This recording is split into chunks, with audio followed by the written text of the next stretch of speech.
السلام علیکم ګران ملګرو زمونږ سلامونه او نیکی هیلې ومنئ. اصغر افغان کله چې هم لوبډله کې ډله بازي راغله زه به کرکټ پرېږدم.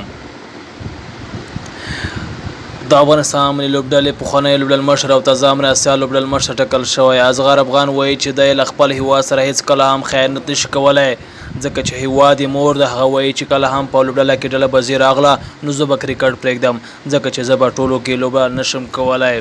اصغر افغان چې ډیره موده د افغانستان کرکټ ملي لوبډلې مشر و چې له نړیوال جام مخکې لرې او پر ځای ګلبدین نایب د یو ورځنیو رحمت شاه د ټیسټ او رشید خان د شل اوریزو لوبو لوبډل مشر وټاکل شو چې له دغه وروسته په کپتانۍ باندې ستونزې راولاړې شوې چې رشید خان او محمد نبي هم دغه پریکړې پر ځای ټویټونه کړي وو.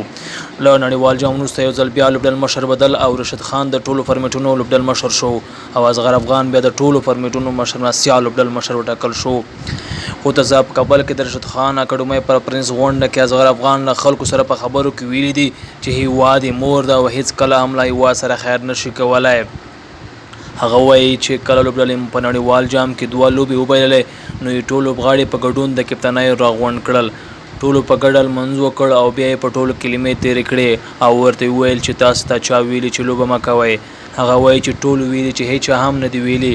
هغه زیاتوي چې بیا مې له ټولو پوښتنه وکړه چې ولې ځکه دوی ولې ځواب موږ ته هم معلوم دی او ټولو مینوالو ته هم مینوال دي. هغه وایي ګلبدین زموږ کپتان و زموږ دښمن نه و ځکه زه هیڅکله هم له رسنیو سره خبرې نه کوم. بیا به خلک وایي چې ګلمرجان یې نه مني.